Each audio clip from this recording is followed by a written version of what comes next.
મિત્રો અકાઉન્ટના પહેલા ચેપ્ટર ભાગીદારી વિશે પ્રશ્નના લેક્ચરમાં આપણે વાત કરીએ પહેલા તમને વાત કરી દઉં કે ગયા લેક્ચરમાં આપણે ભણી ગયા શરૂઆત કરી પહેલા ચેપ્ટરની ત્યારે જોઈ ગયા કે ભાગીદારીનો અર્થ ભાગીદારી પેઢીનો અર્થ ભાગીદારોનો અર્થ ત્યારબાદ ભાગીદારીના લક્ષણો ભાગીદારીના લક્ષણો સુધી આપણે ચેપ્ટર નંબર 1 ના પહેલા લેક્ચરમાં ભણી ગયા ત્યાર પછીના બીજા લેક્ચરમાં આપણે જોયું કે ભાગીદારી છે મિત્રો કરારથી ઉદ્ભવે છે તો કરારનામાની અંદર સમાવિષ્ટ બાબતો કઈ કઈ આપણે ગયા લેક્ચરમાં જોયું કે ભાઈ ભાગીદારીનો જ્યારે ઉદ્ભવ થાય એનો જન્મ થાય ત્યારે કરારનામું તૈયાર કરવામાં આવે છે આ કરારનામાની અંદર ભાગીદારોની વિગતો ભાગીદારી પેઢીની વિગતો પેઢીનું મૂડી પર વ્યાજ ઉપાડ પર વ્યાજ બધી જ બાબતોનો ઉલ્લેખ કર્યો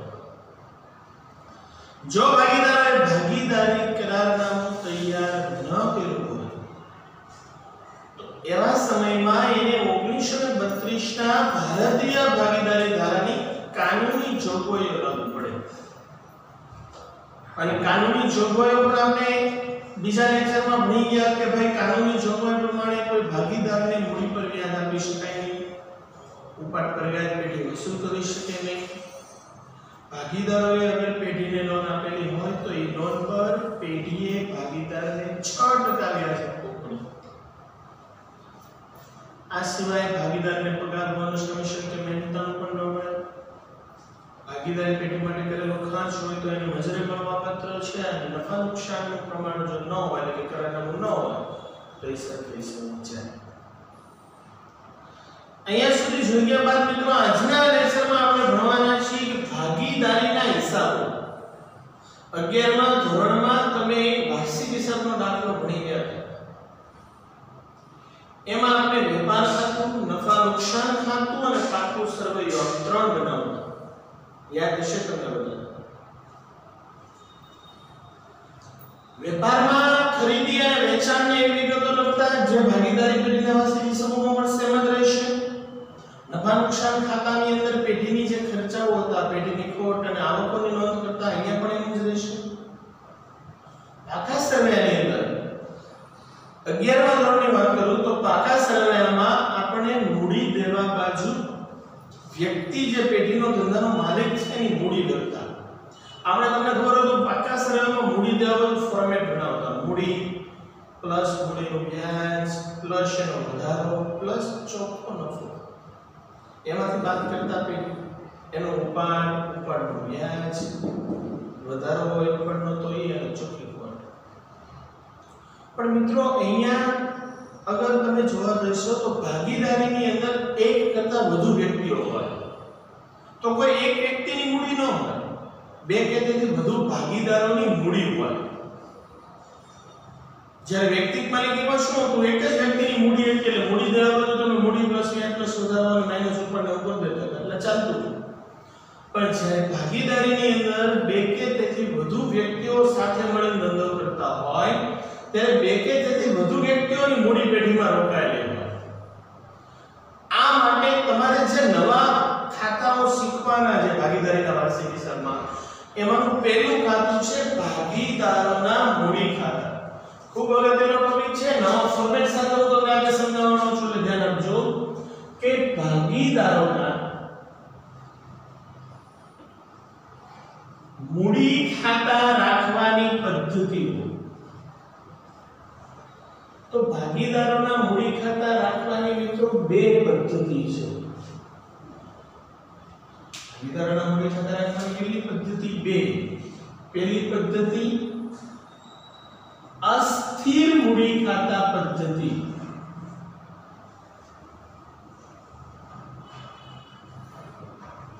અને બીજી સ્થિર મૂડી ખાતા પદ્ધતિ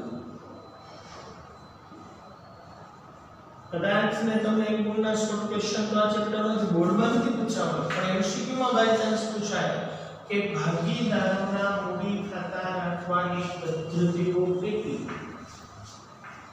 બે રીતે એટલે કે બે પદ્ધતિએ પેઢીના ભાગીદારો પોતાની મૂડી ધંધામાં રાખી શકે. કઈ બે પદ્ધતિએ અથવા તો કોઈ બે રીતે રાખે તો કે એની પહેલી રીત છે અસ્થિર મૂડી ખાતા પદ્ધતિ રાખે અને કાં તો સ્થિર મૂડી ખાતા પદ્ધતિ રાખે. જો ભાગીદારો અસ્થિર મૂડી ખાતાની પદ્ધતિએ મૂડી ખાતા રાખે તો એ મૂડી ખાતાનું ફોર્મેટ કેવું, એમાં કઈ કઈ વિગતો ક્યાં નોંધવામાં આવે, તો આ માટે અસ્થિર મૂડી ખાતા પદ્ધતિ કઈ પદ્ધતિએ અસ્થિર મૂડી ખાતા પદ્ધતિએ ભાગીદારોના મૂડી ખાતા હું તમને સમજાવું ધ્યાન આપજો. ભાગીદારોના મૂડી ખાતા કૌંસમાં લખી દઈશ. કઈ પદ્ધતિ તો કે અસ્થિર મૂડી ખાતા પદ્ધતિ.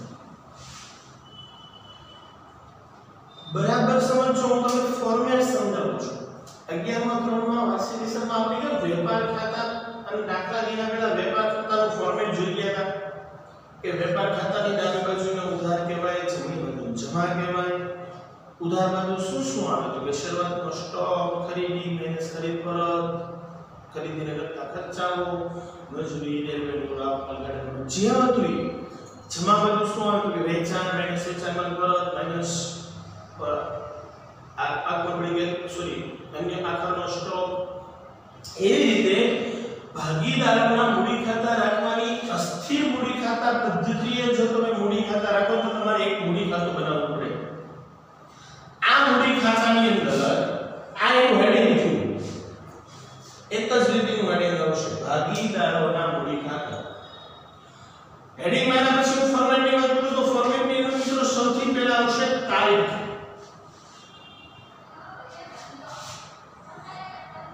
ત્યાર પછી આવશે વિગત. વિગત આવ્યા પછી આવશે ભાગીદારોના નામ. માનો કે બે ભાગીદારો હોય તો અહીંયા બંને ભાગીદારોના નામ આવે. દાખલા તરીકે હું તમને અહીંયા લખું, પહેલા આવશે અહીંયા તારીખ, પછી આવશે વિગત, પછી માનો કે અહીંયા તમારી પાસે બે ભાગીદારો છે રામ અને શ્યામ, તો અહીંયા બેના નામ લખવાના રામ અને શ્યામ. જો ત્રણ ભાગીદારો હોય રામ, શ્યામ અને ઘનશ્યામ, તો અહીંયા ત્રીજું ખાનું બનાવવાનું ઘનશ્યામ.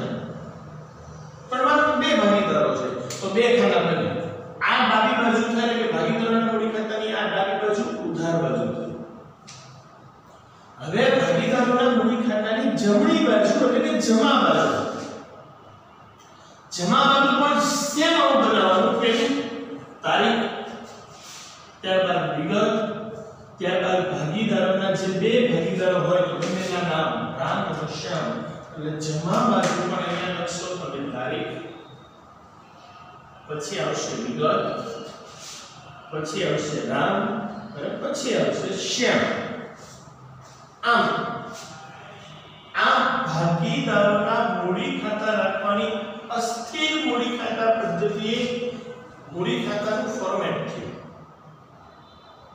હજુ માત્ર તમને ફોર્મેટ સમજાવ્યું. હવે આપણે અહીં જોવાનું છે કે ભાગીદારોના મૂડી ખાતાની ઉધાર બાજુ કઈ કઈ વિગતો આવે અને જમા બાજુ કઈ કઈ વિગતો આવે.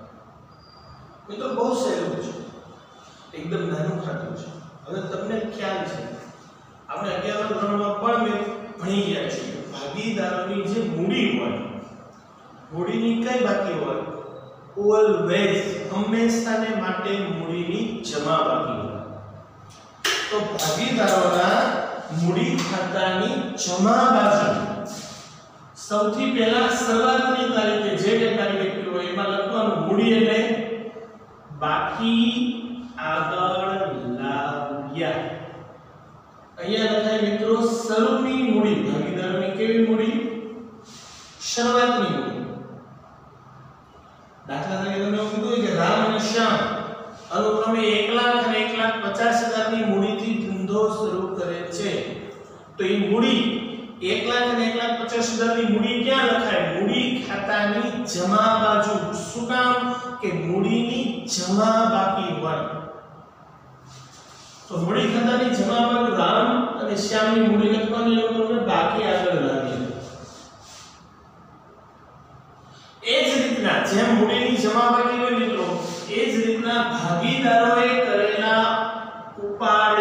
કઈ બાકી હોય? ઉધાર બાકી. તો ઉપાડ કઈ બાજુ આવે? ઉધાર બાજુ આવે. સેમ તમારું 11મું ધોરણ, આપણે 11મા ધોરણમાં મૂડી દેવા બાજુ લખતા હતા, જમા બાજુ. અહીંયા અલગથી લખીએ આપણે નવા ફોર્મેટમાં, જમા બાજુ મૂડી બાકી આવેલા અને ઉપાડને આપણે ઓલા મૂડીના ફોર્મેટમાંથી બાદ કરતા. તો અહીંયા ધ્યાન રાખવાની જરૂર છે કે અહીંયા ઉપાડ નથી દેખાય, અહીંયા ઉધાર બાજુ ભાગીદારોનો ઉપાડ. આ બે વસ્તુ એવી છે જે તમને કાચા સરવૈયામાં આપી હોય. કાચું સરવૈયું હોય કે નહીં એને આપ્યું હોય. કાચા સરવૈયામાં જે વિગતો આપી હોય એની માત્ર ને માત્ર કેટલી અસર થાય તો કે એક જ. એટલે કાચા સરવૈયામાં તમને જે મૂડી આપી હોય એ મૂડી માત્ર મૂડી ખાતાની જમા બાજુ લખાય, એક જ અસર. ઉપાડ આપ્યો હોય ઉધાર બાજુ પર એને માત્ર મૂડી ખાતાની ઉધાર બાજુ લખાય, ઉપાડ એક જ અસર આવે. હવે તમને હવાલામાં આપે, હવે બાકીની જે વસ્તુ છે એ બધી હવાલામાં આવે.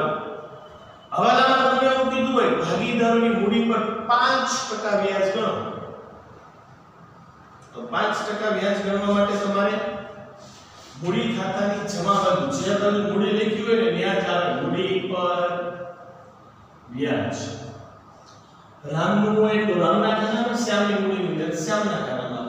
પણ મિત્રો આ મૂડી પર વ્યાજની બીજી અસર આવે, યાદ રાખવાનું. કેમ કે હવાલો છે ને હવાલાની બીજી અસર થાય જ. મૂડી અને ઉપાડ માત્ર અહીંયા જ આવે, કાચા શ્રેયામાં આપેલું હોય એટલા માટે. બાકીની જે વિગતો છે મૂડી પર વ્યાજ તો એની બીજી અસર આવે. ક્યાં આવશે એમાં બીજું એક ફોર્મેટ તમારે ભણવાનું છે, એમાં કહી દઈશ. ત્યારબાદ મૂડી ખાતાની જમા બાજુ આવશે જો કોઈ ભાગીદારને પેઢી પગાર આપતી હોય તો એનો પગાર, જો કમિશન આપતી હોય તો ભાગીદારનું કમિશન, બોનસ આપતી હોય તો બોનસ, જે કંઈ આપતી હોય એટલે જે ભાગીદારને આપતી હોય એના ખાતામાં, એટલે કે મૂડી ખાતાની જમા બાજુ. શા માટે જમા બાજુ લખાય? તો કે ભાગીદારને જો પેઢી પગાર આપે તો ભાગીદાર માટે એ આવક કહેવાય. તો ભાગીદાર માટે જે લાભ થાય ને એ વસ્તુ એના મૂડી ખાતાની જમા બાજુ. ખ્યાલ આવે છે? તો મૂડી પર વ્યાજ કોઈ ભાગીદારને પેઢી પગાર, બોનસ, કમિશન કે મહેનતાણું કંઈ બી આપે તો એ મૂડી ખાતાની જમા બાજુ. આ સિવાય મૂડી ખાતાની જમા બાજુ આપણે નફા નુકસાન ખાતાનો છે, નફો આપણે ડાયરેક્ટ પાકા સરવાળે લઈ જતા ને, નફો પ્લસ કરતા મૂડીમાં યાદ છે છેલ્લે મૂડી પ્લસ વ્યાજ પ્લસ ઉધાર પ્લસ ચોખ્ખો નફો. એમ અહીંયા પણ તમારે ભાગીદારનો ચોખ્ખો વહેંચણી પાત્ર નફો, આ ચોખ્ખો વહેંચણી પાત્ર નફો અહીંયા જમા બાજુ પર લખવાનો. માત્ર આટલી જ વિગતો ભાગીદારના મૂડી ખાતાની જમા બાજુ. ઉધાર બાજુની વાત કરીએ તો માત્ર ઉપાડ અને બીજી વસ્તુ અહીંયા આવશે ઉપાડ પર વ્યાજ. બે વસ્તુ માત્ર મૂડી ખાતાની ઉધાર બાજુ આવે. અને કાં તો ખોટ હોય નફા નુકસાન ફાળવણી ખાતાની તો એ ખોટ આવે. જેમ નફો હોય તો જમા બાજુ આવે, ખોટ હોય તો ઉધાર બાજુ આવે. ખોટને આપણે ઉપાડમાં પ્લસ કરતા યાદ છે, અને નફાને મૂડીમાં, તો નફો હોય તો મૂડીમાં પ્લસ એટલે જમા બાજુ, ખોટ હોય તો ઉપાડમાં પ્લસ. સમજાય છે? આ ઉપાડ પર વ્યાજની પણ બીજી અસર આવશે, કેમ કે આ બધું હવાલાનું છે. આ બધું જ આ બધાની બીજી અસર આવે. આ થઈ ગયું તમારું મૂડી ખાતાનું ફોર્મેટ. બહુ સિમ્પલ છે. શું કરવાનું કે મૂડી ખાતાની જમા બાજુ શું આવે? મૂડી શરૂઆતની બાકી આગળ લાવ્યા, ત્યારબાદ મૂડીનું વ્યાજ, ભાગીદારનો પગાર, કમિશન, બોનસ કે મહેનતાણું, ત્યાર પછી ચોખ્ખો નફો. આટલી વસ્તુ જમા બાજુ આવે. ઉધાર બાજુ માત્ર બે વસ્તુ આવે. બહુ સહેલું છે, ઉપાડ અને ઉપાડનું વ્યાજ.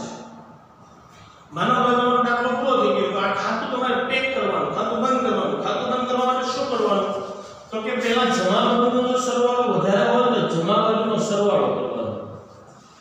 આ સરવાળાને તમારે ઉધાર બાજુ પર મૂકવાનો. આ બાદ કરો ને તો તમને તફાવત મળે. આ તફાવત જે તફાવત તમને મળે એને આખરની મૂડી કહેવાય ભાગીદારોની. એટલે એને કહેવાય બાકી આગળ લઈ ગયા કે આખરની મૂડી ઓલી શરૂઆતમાં ભાગીદારોની મૂડી લેવા આખા વર્ષની મૂડીનું વ્યાજ મળે ઉમેરો પગાર મળે તો ઉમેરો નફો થાય તો ઉમેરો એમાંથી બાદ કરવાનો ભંડોળનો ઉપાડ પણ વ્યાજ એટલે તમને જે મળે આખરની મૂડી મળે આ અસ્થિર મૂડી ખાતા પદ્ધતિ થાય જેમાં આ શરૂઆતની મૂડી અને આખરની મૂડીમાં તફાવત આવે એટલે કે શરૂઆતની મૂડી અને આખરની મૂડી અલગ અલગ આવે સરખી ન એટલે અસ્થિર મૂડી ખાતા પદ્ધતિ માનો કે તમને સ્થિર મૂડી ખાતા પદ્ધતિ કેવી તો ખૂબ અગત્યનું તો સ્થિર મૂડી ખાતા પદ્ધતિએ મૂડી ખાતા રાખવા માટે બે ખાતા બનાવવા પડે એક ભાગીદારોના મૂડી ખાતા અને બીજું ભાગીદારોના ચાલુ ખાતા અથવા તો ચાલુ મૂડી ખાતા મૂડી ખાતું અને ચાલુ ખાતું બે ખાતા બનાવવા કઈ પદ્ધતિ સ્થિર એટલે તેમાં મૂડી સ્થિર રહેવી જે શરૂઆતની મૂડી લે એ જ આખરની મૂડી તો આ ચાલુ ખાતું કેવું હોય જરા તેનું ફોર્મેટ હું સમજાવી દઉં કે એ માટે તમારે ભાગીદારોના મૂડી ખાતા બનાવવા પડે તો એમાં ભાગીદારોના મૂડી ખાતાની અંદર માત્ર અહીંયા બે ભાગીદારોના નામ તારીખ વિગત ભાગીદારોના સ્થિર મૂડી ખાતા પદ્ધતિએ ભાગીદારના મૂડી ખાતાની જમા બાજુ માત્ર ને માત્ર બાકી આગળ લાવ્યા એટલે શરૂઆતની મૂડી જ લખાય બાકીની કોઈ પણ વસ્તુ ભાગીદારના મૂડી ખાતામાં નહીં આવે બાકીની તમામ વસ્તુ સ્થિર મૂડી ખાતા પદ્ધતિ હશે તો ક્યાં આવશે તો કે ભાગીદારના ચાલુ ખાતામાં ચાલુ ખાતાની અંદર શું આવે તો કે આની જરૂર સેમ જુઓ અહીંયા આવશે મૂડી પર વ્યાજ ચાલુ ખાતાની જમા બાકીનું વ્યાજ અહીંયા ભાગીદારનો પગાર બોનસ કમિશન વેતન અહીંયા ઉધાર બાજુ ઉપાડ પર વ્યાજ ચાલુ ખાતાની ઉધાર બાકીનું વ્યાજ અથવા તો ઉધાર બાકી આ ચાલુ ખાતા બહુ સહેલું છે મિત્રો ટૂંકમાં કહેવાનો મતલબ કે દાખલાઓ તમે જ્યારે ગણશો ત્યારે તમને ઓલરેડી આઈડિયા આવી જશે તમે દાખલામાં ચોપડ સ્પષ્ટ થઈ ગઈ કે અસ્થિર મૂડી ખાતા પદ્ધતિ છે તો માત્ર મૂડી ખાતું એક જ બનાવવાનું અને દરેક વિગતો આ જે વિગતો હોય મૂડી ખાતાની જમા બાજુ લખવાની આ વિગતો મૂડી ખાતાની ઉધાર બાજુ જો સ્થિર મૂડી ખાતું હશે તો તમને કહી દેશે સ્થિર મૂડી ખાતા પદ્ધતિ રાખો તો એમાં તમારે આ એક જ નહીં બે બનાવવાના એક મૂડી ખાતું અને બીજું ચાલુ ખાતું ફરક શું છે કે એમાં તમે જ્યારે બે ખાતા બનાવો મૂડી ખાતું અને ચાલુ ખાતું ત્યારે માત્ર મૂડી ખાતામાં મૂડી એક જ લખવાની શરૂઆતની મૂડી જ લખવાની બાકીની જે વસ્તુ અહીંયા તમે લખો એ તમારે અહીંયા મૂડી ખાતામાં નહીં પણ ચાલુ ખાતામાં લખવાની એટલો જ ફરક અહીંયા જે ઉધાર બાજુ લખો જોઈએ મૂડી ખાતામાં નહીં પણ ચાલુ ખાતામાં લખવાની ક્યારે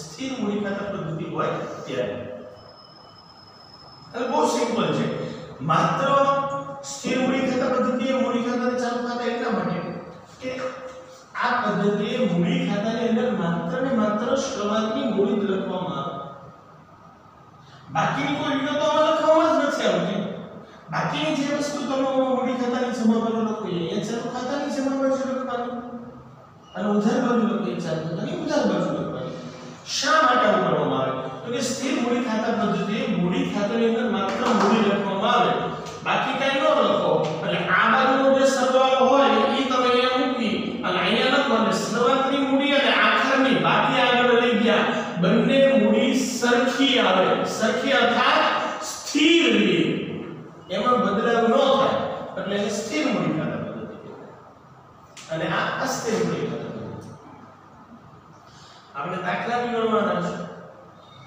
ભાગીદારોના મૂડી ખાતા રાખવા માટે ભાગીદારોના મૂડી ખાતું આ રીતે પદ્ધતિ થાય ગણાય દાખલા વ્યાજ ગણવાનું બધું જ કરવાનું તો આ હતા મૂડી ખાતા રાખવાની બે પદ્ધતિ સ્થિર અને અસ્થિર આ સિવાય મિત્રો અહીંયા તમારે એક નફા નુકસાન ફાળવણી ખાતું તૈયાર કરવાનું છે જે નફા નુકસાન ખાતા જેવું જ છે યાદ રાખવાનું એક માર્ક MCQ માં પૂછાય કયું ખાતું નફા નુકસાન ખાતા જેવું છે? તો નફા નુકસાન ફાળવણી ખાતું. કયું ખાતું? નફા નુકસાન ફાળવણી ખાતું. નફા નુકસાન ખાતાનો એક ભાગ છે. પણ અહીંયા શા માટે નફા નુકસાન ફાળવણી ખાતું બનાવવામાં આવે? તો એટલા માટે કે ભાગીદારી પેઢીમાં જે પેઢીનો નફો હોય, આ નફો કોઈ એક વ્યક્તિનો નહીં છે, ભાગીદારો વચ્ચે વહેંચાય. અને વહેંચણી કરવા માટે, નફાની ફાળવણી કરવા માટે નફા નુકસાન ફાળવણી ખાતું તૈયાર કરવામાં આવે. તો આ નફા નુકસાન ફાળવણી ખાતાની અંદર કઈ કઈ વિગતો નોંધવામાં આવે? તો મિત્રો યાદ રાખજો, નફા નુકસાન ફાળવણી ખાતાનું ફોર્મેટ નફા નુકસાન ખાતા જેવું છે. કારણ કે નફા નુકસાન ખાતાનો જ એક ભાગ છે. ડાબી બાજુ આવે ઉધાર, અહીંયા વિગત, રકમ રૂપિયા, રકમ રૂપિયા.